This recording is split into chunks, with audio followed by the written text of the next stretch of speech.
என்னை சப்போர்ட் பண்ணதுக்கு, அது ஒரு ரெப்ரஸன்டேட்டிவாக இங்கே இருக்கிறதுக்கு தேங்க்யூ ஸோ மச். அண்ட் என்னன்னு பார்த்தீங்கன்னா, இந்த பிக் பாஸ் ஜேர்னின்றது வந்து சார் நடக்கலாங்களா? அது நடக்கலாம் கூடாது, தப்பு. அதனால நான் நடக்கக்கூடாது. ஸோ புரிஞ்சு போச்சு, நான் பண்ண போகிறதில்ல காமெடி, நீங்கள் தான் என்னை வச்சு பண்ண போகிறீங்க அப்படின்ட்டு. ஏதாவது எல்லாரும் லுக் விடுறத பார்த்து நீ சிரிக்க வச்சு தான் பாரு அப்படின்ற மாதிரி இருக்கு. இங்கே தான் நிற்கணுமா? நகர்ந்துடக்கூடாது. ஐயா, என் வாழ்க்கையில் இப்படி ஒரு ஸ்டாண்டப் காமெடி ஷோ நான் பார்த்ததில்லை சார். இத்தனை கேமராக்களும் நான் பார்த்துட்டு இருக்கும்போது நான் ஒரு மாதிரி தோராயமாக பார்த்துக்கிறேன், சரிங்களா? Anyways, coming back to the point, இந்த பிக் பாஸ் ஜேர்னி இருக்கட்டும், இந்த பிக் பாஸ் முந்தின இருக்க ஜேர்னி இருக்கட்டும், இது எல்லாமே ஆல்மோஸ்ட் ஒரு 10 years பேக் ஸ்டார்ட் ஆச்சு. ஒரு 2016 நான் வந்து ஒரு தியேட்டர் ஆர்டிஸ்டாக இருந்தேன். ஸோ தியேட்டர் ஆர்டிஸ்ட்லேருந்து இன்றைக்கி இந்த தூரம் வந்திருக்கேன். அது ஃபுல்லாகவே எல்லாம் நிறைய மக்கள் சப்போர்ட் பண்ணியிருக்காங்க. குறிப்பாக அந்த சப்போர்ட் எல்லாமே யூஸ்வலாக என்ன மாதிரி ஒரு ஆர்டிஸ்ட்க்கு எப்படி இருக்குன்னா, நான் ரொம்ப சைலண்டான ஆர்டிஸ்ட், எனக்கு ஒரு பெரிய ஃபேன் பேஜ் அப்படிலாம் இருக்கானா? அப்படிலாம் ஒன்றும் கிடையாது. பட் சைலண்ட்டாகவே என்னை சப்போர்ட் பண்ணி பிக் பாஸில் ஃபைனல் டே வரைக்கும் கூட்டிகிட்டு வந்திருக்காங்க. ஸோ அதுக்கு ரொம்ப நன்றி. அதாவது பிக் பாஸ் எப்படி மாற்றிருக்கு என்னென்னா, முன்னாடிலாம் என்னை வெறும் கண்டென்ட்டாக தான் தெரியும். ப்ரோ, நீங்கள் அந்த பாட்டு அந்த அவங்க பேரே வராது, அவங்களுக்கு கடைசி வரைக்கும் வராது. அவங்களே முடிஞ்சு போயிடும். பிக் பாஸ் வந்து என்ன பண்ணியிருக்குன்னு பார்த்தீங்கன்னா, அவங்க வீட்டில் ஒருத்தனா என்னை மாற்றிருக்கு. அதாவது பிக் பாஸ்லேருந்து வந்ததுக்கப்புறம் எப்படி பார்த்தீங்கன்னா, அவங்க நிஜமாலேயே அந்த பவர் பிக் பாஸ் ஷோக்கு தான் இருக்குன்னு நினைக்கிறேன். நிஜமாலே அவங்க வீட்டில் ஒரு மெம்பராக தினமும் பார்த்து எனக்காக ஃபீல் பண்ணி என் கூட சிரித்து என் கூட அழுது என் கூட என்ஜாய் பண்ணிருந்தாங்க. அதுக்கு ஃபர்ஸ்ட் ஆஃப் ஆல் தேங்க்யூ. ஆனால் என்னன்னா, இதுதான் ஃபர்ஸ்ட் டைம் எனக்கு இந்த வீட்டில் ஒருத்தனாக இருக்கிற ஒரு எக்ஸ்பீரியன்ஸ்.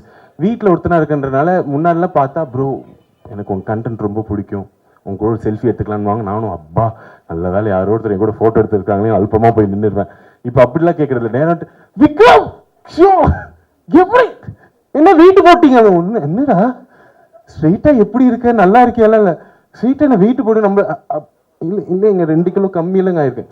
போய் சொல்லாதீங்க, நல்ல சாப்பாடோ அப்படி. ஆமாம். அப்புறம் அனிதாலாம் எப்படி இருக்காங்க?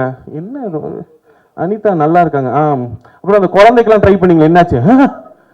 என்ன டைரக்டா கிட்ஸ் வரைக்கும் போயிட்டீங்க. ஸோ இந்த வீட்டில் ஒருத்தன்ற இமேஜ் பார்த்தீங்கன்னா, அது ரொம்ப ஒரு ரொம்ப எப்படி சொல்றது, எனக்கு ரொம்ப ஷாக்கிங்காக இருந்துச்சு. பரவாயில்லையே, அவங்களுக்கு என்ன இப்போ அவங்களுக்கு வெறும் விக்கல்ஸ்ன்ற ஒரு பேஜ், விக்கல்ஸ்ன்ற ஸ்டாண்டப் காமெடி ஷோ இல்லை ஒரு காமெடி ரீலாக இல்லாமல் விக்ரம்ன்ற ஹியூமன் பீங்கோடய அவங்க ட்ராவல் ஆக ஆரம்பிச்சிட்டாங்க. என்ன ப்ரோ என்ன பண்ணிருக்கீங்க, தினமும் பார்த்தோம், இப்போ மிஸ் பண்ணிருக்கோம், என்னதான் பண்றீங்க, என்ன பேசுவாங்க, ரொம்ப உரிமை எடுத்துட்டு வந்து நிறைய பேர் சொல்லுவாங்க, எனக்கு வந்து இப்படி ஃபேன்ஸ்லாம் வந்து எனக்கு ஒன்று டிஸ்டர்பன்ஸ். எனக்கெல்லாம் ரொம்ப அல்பமாக எனக்கு வேணுங்க. நிஜமாலே யாராச்சும் என்னெல்லாம் தெருவில் பார்த்து தயவுசெய்து டிஸ்டர்ப் பண்ணுங்க. எனக்கெல்லாம் நல்லா ஞாபகம் இருக்குது. எங்கள் அப்பாலாம் நான்லாம் வந்து அவருக்கு புரியாது சோஷியல் மீடியாலாம் என்ன ஏதுன்னு. ப்ளஸ் நான் ஹரி சிப்பி எல்லாரும் உட்காந்துட்டு இருக்காங்க, ஆதியும் கூட. நாங்கள் எல்லாரும் எங்கள் ஃபர்ஸ்ட் இனிஷியல் ஸ்டேஜஸ்ல எங்கள் பெட்ரூம்ல இருந்தா ரீல் போடுவோம். ஸோ எங்கள் அப்பா இன்டர்நெட்டும் பார்க்க மாட்டார். ஸோ அவர் பார்க்குற சீன் என்னன்னா, ஒரு 4 பசங்க தினமும் ஒரு பெட்ரூம்குள்ளே இருப்பானுங்க, 8 மணி நேரம் அந்த பெட்ரூம்லேயே இருப்பானுங்க, சரிங்களா? கட் பண்ணால் ஒரு சாயந்தரம் அது 3 பசங்க வெளில போயிடுவானுங்க, நான் ரொம்ப டயர்டாக அப்படி வெளில வருவேன். இதே தான் அவர் பார்த்துட்டே இருப்பார், சரிங்களா? அவருக்கு இவனுக்கு என்னன்னே புரியல. திடீர்னு ஒரு நாள் பார்த்தா நிலவை கொண்டு வா அந்த ரீல் நாங்கள் பண்ணது வந்து வைரல் ஆச்சு. வைரல்னா எப்படின்னா, அதுதான் ஃபர்ஸ்ட் டைம் நாங்கள் வந்து ஒரு ஆக்சுவல் வைராலிட்டியே பார்க்குறோம். நிலவை கொண்டு வந்தோன்னு இப்படி எடுத்து பார்த்தா எப்படி இருந்துச்சுன்னா, நல்லா இப்படி போஸ்ட் பண்ணிட்டு அப்படின்னு பேஸ்ட் இப்படி பார்க்குற 10,000 வியூவில் இருந்துச்சு. பரவாயில்ல, ஒரு நிமிஷத்தில் இவ்வளோ வியூ சார். அப்புறம் கொஞ்ச நேரம் பேஸ்ட் பார்த்தோம், 1 lakh. என்னது இது இப்படி 10. அப்புறம் பார்த்தா 1 million ஆச்சு. 1 millionலாம் தாண்டி எங்கேயோ போயிடுச்சு. ஒரு பக்கம் எஸ்ஜே ஸ்டுடியோ சார் போஸ்ட் பண்ணார், சிம்ரன் மேம் போஸ்ட் பண்ணுறாங்க. திடீர்னு பார்த்தா தேவா சார் எனக்கு ஃபோன் காலில் வந்துட்டு என்கிட்ட, தம்பி ரொம்ப தேங்க்ஸ்ப்பா, உங்களால எங்களுக்கு பப்ளிசிட்டின்னாங்க. நான் சத்தியமா அழுதுட்டேங்க சார். அதெல்லாம் இல்லை சார், தப்பி தவறி கூட இப்படிலாம் சொல்லிடாதீங்க.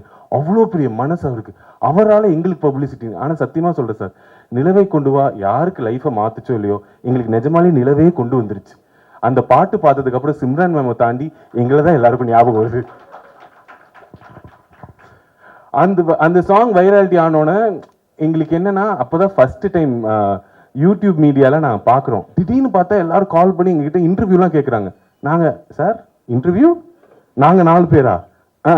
நாங்கள் எப்படின்னா, யார் எப்போ இந்த இன்டர்வியூ நிற்கும்னு தெரியாது. அதனால எப்படின்னா நான் ஹரி சிபி எங்க கிட்ட இருக்கிற எல்லா எடிட்டர்ஸ் எல்லாருமே உட்காந்துருவோம். எல்லாரும் உட்காந்து எல்லா லைஃப் ஸ்டோரியும் சொல்லிருங்க, வீட்டுக்கு பெருசா காசு போறது இல்ல, அம்மா அப்பா கிட்ட இன்டர்வியூ காட்டி நாங்கெல்லாம் பெரிய ஆள் அப்படின்னு சொல்லிக்கலான்னு. எங்க அப்பாவுக்கு புரியவே இல்லை. நல்ல ஞாபகம் இருக்கு, நிலவை கொண்டு வா அந்த வைராலிட்டி பீக் எப்படி இருக்குன்னா, டைனிங் டேபிள் ஒருத்தர்கிட்ட இன்டர்வியூ கொடுத்துட்டு இருப்போம். அங்கேருந்து பார்த்தா ஹாலில் ஒருத்தவங்க செட்டப் பண்ணிருப்பாங்க, அப்புறம் கீழே அந்த ஸ்டூடியோவில் இன்னொருத்தவங்க செட்டப். எங்க அப்பாவுக்கு புரியல, வீட்டுக்கு இவங்க நயா பைசா கொடுத்தது இல்லை, இவனுக்கு இத்தனை பேர் வந்து இன்டர்வியூ எடுத்துட்டு இருக்காங்க, யார் நீ, நிஜமாலே உருப்பட்டுட்டியா லைஃப்ல அப்படின்ற ஜோன்ல இருந்தாரு. ஆனா அப்படி இருந்தவர் எனக்கு ஏன் பிக் பாஸ் ரொம்ப பிடிச்சி போச்சுன்னா, அவருக்கு தெரியாது நான் வந்து ஒரு நல்ல பர்ஃபார்மர், நான் நல்லா யோசிப்பேன். அவருக்கு ஞாபகம் இருக்கிறதுலாம் நான் காலேஜ் பங்க் பண்ணது, என் பிரின்சிபல் கால் பண்ணி உங்க பிள்ளை உருப்பட மாட்டான்னு சொன்னது, இதுதான் அவருக்கு ஞாபகம் இருக்கிறது. ஸோ இதெல்லாம் முடிஞ்சு இப்படி எல்லாரும் இன்டர்வியூ எடுத்தோன்னா அவருக்கே தெரியாது நான் யாரு, இவன் தான் நல்லதா தான் பண்றேன் நான். பிக் பாஸ் வந்துதான் அவருக்கே தெரியும், ஓ நடிப்பியா, பரவாயில்லடா எதிர்த்துலாம் பேசுறேன்னு, என்ன டுவர்ட்ஸ் என்னடா கெட்ட வார்த்தை பேசுற, இதெல்லாம் உனக்கு தெரியும் அப்படின்னாரு. இப்படி நான் உன்னை வளர்க்கலையே அப்படின்னு. பட் பரவாயில்ல.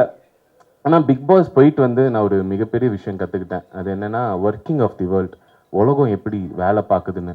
அதில் நான் கற்றுக்கிட்ட ஒரு முக்கியமான விஷயம் பிஆர். பிரதீப் ரங்கநாதன் கிடையாதுங்க, அவர் நல்லா வேலை பார்ப்பான்னு எல்லாருக்குமே தெரியும். பிஆர்னா paid promotions and public relations. நான் கற்றுக்கிட்டேன்னா பிஆர் வாழ்க்கைக்கு ரொம்ப முக்கியம், கண்டிப்பாக முக்கியம். நான் எல்லாருக்கும் சொல்கிறேன், எல்லாருமே லைஃப்பில் நீங்கள் செலிப்ரிட்டியோ பப்ளிக் ஃபிகரோ இல்லையோ பிஆர் வச்சுக்கோங்க.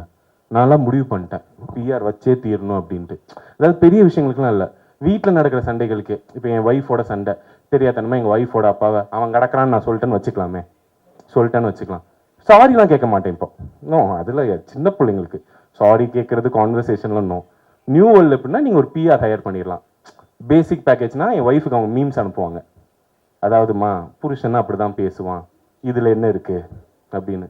கொஞ்சம் அட்வான்ஸ் பேக்கேஜ்னா கமெண்ட்ஸில் வந்து திட்டுவாங்க, யார், அவங்க அப்பாவை, உங்கள் அப்பா அப்படி தானே, கரெக்டாக தானே சொல்லியிருக்கான்னு. மெகா பேக்கேஜ்னா நியூஸ் சிட்டி சேனலில் டிபேட்லாம் வச்சுருவாங்க, சரிங்களா. எப்படின்னா, ஏமா உங்கள் பரம்பரை அப்படி தானே, இப்போ அவர் என்ன தப்பாக சொல்லிட்டாருன்னு கடைசியில் என் ஒய்ஃப் கன்ஃபியூஸ் ஆகி என்கிட்ட வந்து சாரி கேட்டுருவா. ஸோ இதுதான் நான் வந்து கற்றுக்கிட்டது. பட் பிஆர்லாம் பற்றி பேசும்போது இங்கே நிறைய ப்ரெஸ் மீடியாலாம் வந்திருக்காங்க, அவங்களுக்கு இந்த விஷயம் தெரியும். இங்கே நான் இன்வைட் பண்ணி வந்த என் ஃபேன்ஸுக்கு நான் ஒரு உண்மையை சொல்லிடுறேன், இது வந்து ஒரு ஸ்டாண்டப் காமெடி ஷோவே கிடையாதுங்க, சரிங்களா. நான் வந்து ஒரு படம் பண்ணுறேன்.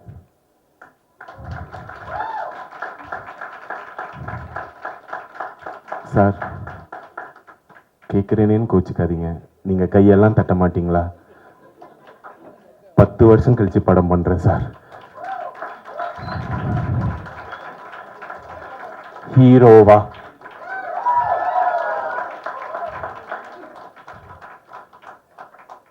லைட்டானாச்சு சிரிங்க சார், எனக்கே வருத்தமாக இருக்குது. படம் பண்ணுறேன்னா அங்கே சிரிக்கிறாங்க, திரும்பினா எப்படி ரிலீஸ் ஆகுது நானும் பார்க்குறேன்ற மாதிரி பார்த்துட்டு இருக்கீங்க சார். ஸோ அந்த படத்தோட டைட்டில் ரிவீல் தான் நம்ம இன்னைக்கு பண்ண போகிறோம். என்ன பியூட்டி, ஆமாம் ஆமாம் ஆமாம், கை தட்டலாம் மேடம், தப்பு இல்லை. மேடம் நீங்கள் தான் க்யூவில் இருக்கீங்க மேடம். என்னன்னா, பொதுவாக நானும் இந்த ஆடியோ லான்ச் ஃபங்க்ஷன்ஸ் இதிலலாம் பார்ப்பேன். யூஸ்வலாக வந்து ஃபிலிம் க்ரூ வருவாங்க, ஹீரோ பற்றி டேரக்டர் புகழ்ந்து பேசுவார், அப்புறம் டேரக்டரை பற்றி ஹீரோ புகழ்ந்து பேசுவார்.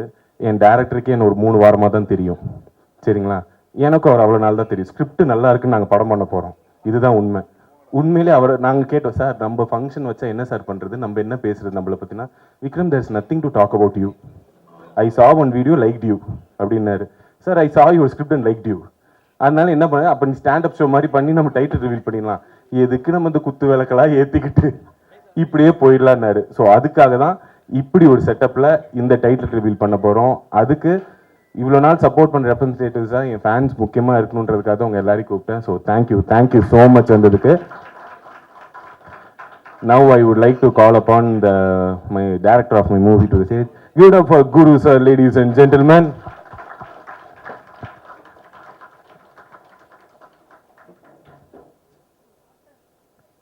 Sir, do you want to talk? No, I will tell. So இந்த படத்தில் பேசிக்லி நான் வந்து ஹீரோவாக பண்ணுறேன் சார். கரெக்ட், ஒத்துக்கிட்டாரு. ஏன்னா எனக்கு ரொம்ப சந்தேகமாக இருந்துச்சுங்க. ஏன்னா எனக்கு இதுக்கு முன்னாடி எப்படி கூப்பிடுவாங்கன்னா, கேரக்டர் ஆர்டிஸ்டாக கூப்பிடுவாங்க. ப்ரோ படம் ஃபுல்லாக வருவீங்க ப்ரோ, அப்படியா ப்ரோ, ஹீரோ கூடவே இருப்பீங்க ப்ரோ, ஓ சூப்பர் ப்ரோ, எவ்வளோ நாள் ஷூட்டு, ஒரு அரை நாள் தேவைப்படுது ப்ரோன்பாங்க. அப்புறம் அதுக்கு நான் பேமெண்ட் சொன்னேன்னா போய் கேட்டு ப்ரோ அவ்வளோ தர முடியாதுன்பாங்க. ஸோ திடீர்னு பிக் பாஸ் விட்டு வந்தோடனே இவங்க ஹீரோவாக நீங்கள் தான் பண்ணணும், லீடாக பண்ணணும்னு மெசேஜ் அனுப்பிச்சாங்க சூப்பராக இன்ஸ்டாகிராமில். சரிங்களா? இன்ஸ்டாவில் மெசேஜ் அனுப்பிச்சு கேட்டோன்னே நான் நினச்சேன் ஏதோ ஷார்ட் ஃபிலிம் பைலட் ஃபிலிமுக்கு தான் கேட்குறேன்னு பார்த்தா நிஜமாலே ஃபீச்சர் ஃபிலிம்னாங்க. நான் கொஞ்சம் ஷாக்கில் இருப்போம்ல, ப்ராங்கிங் பண்ணுறானுங்களா? ஏன்னா பிக் பாஸ்லேருந்தே நான் ப்ராங்க்குக்கு நிறைய ஏமாந்துட்டேன். இதில் ஏதாச்சும் ஹிடன் கேமரா ஷோ ஏதாச்சும் இருக்கான்லாம் யோசிக்கும் போது இல்லை இது நிஜம்தான்னு எனக்கு நம்மளை ஹீரோவாக போட்டு இவர் அவ்வளோ திறமையாக எடுக்க போகிறாரா? சரி இந்த டவுட் அவர்கிட்ட சொல்லி அவர் பாட்டு return oh sure ya why not ya அது வெளில போய் நல்லா ஆனந்தம் அப்படிலாம் அவ்வளோ ஆனந்தமாக இருந்துச்சு எனக்கு. So sir thank you for the opportunity. So ஏன் சொல்கிறேன்னா நம்மளுக்கு நம்பிக்கை வரதே ரொம்ப கஷ்டங்க சில நல்ல விஷயங்கள் நடக்கும்போது. ஸோ என் லைஃப்பில் இப்போ நடக்கக்கூடிய ஒரு மிகப்பெரிய நல்ல விஷயம். அண்ட் 2016லலாம் எனக்கு ஹீரோ ஆசை இருக்கும், பின் மண்டையில் இருக்கும், அது வெளியில் சொல்கிறதுக்கே வெக்கமாக இருக்கும். அப்படி ஒரு வெளியில் சொல்கிறதுக்கே வெக்கப்பட்ட ஒரு கனவு இன்னைக்கு ரியாலிட்டியாக நடந்துட்டு இருக்கும்போது நினைக்கும் போது ரொம்ப சந்தோஷமாக இருக்குது. அதோட ஃபஸ்ட்டு பார்ட்டில் நீங்கள் எல்லோரும் இருக்கீங்க. Thank you so much. It means a lot. Sir shall we reveal the title? So yeah, without further ado we will like to reveal the title for you guys. Sir வாங்க சார், இருங்க sir. நீங்கள் என்ன sir படத்துக்கு சம்மந்தமே இல்லாமல் பண்ணிட்டுருக்கீங்க? வாங்க sir. எந்த 2 கேடு சார்? இதுவா? Okay guys. Sir shall give it a count down? டேய் ஹரி, நீ தானே இருக்க எஸ் அப்படின்னு கத்துறா, யதார்த்தமாக இருக்கும். ஏ okay, let's give it a count down. 3 1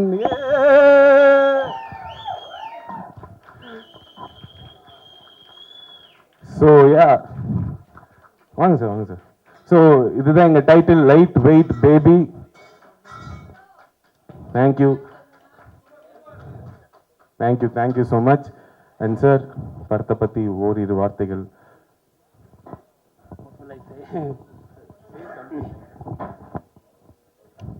As you can see, movie name is Lightweight Baby. Actually, I'm from Bangalore. I understand Tamil very well, but speaking is a little bit problem. So don't mind, I speak in English. The Lightweight Baby, as you can see, it is the imbalance in the life. One side you have, lightweight, another side you have heavyweight. So that is about the movie. Once the movie gets released, you will know what is the movie about. So மூவியில் இப்போ நான் இதை சொல்லும் போது தான் உங்களுக்கு தெரியும் என்னையே இவர் ஹீரோவாக சூஸ் பண்ணாருன்னு. மூவியோட ஸ்டோரி பார்த்தீங்கன்னா அதில் நீங்கள் நல்லா பாருங்கள், ஒரு மைக் இருக்குது, ஒரு ஸ்டாண்ட் இருக்குது, அப்புறமா வெயிட்ஸ் இருக்குது. So it's a love story between a aspiring standup comedian and a female body builder. இன்ட்ரெஸ்டிங்காக இருக்குங்களா? அதனால தான் நான் இந்த படத்தில் ஹீரோவாக இருக்கேன். ஸோ என்ன எங்கள் டைட்டிலை விட எங்கள் படத்தில் ரொம்ப இன்ட்ரெஸ்டிங்கான பார்ட் யாருன்னு பார்த்தீங்கன்னா எங்களோட பியூட்டிஃபுல் அண்ட் ஸ்ட்ராங் ஹீரோயின் தான். Sir shall we call Aarti Krishna? Please give it up for our heroine Aarti Krishna, ladies and gentlemen. Yes sir, please. Hi Aarti, please வாங்க.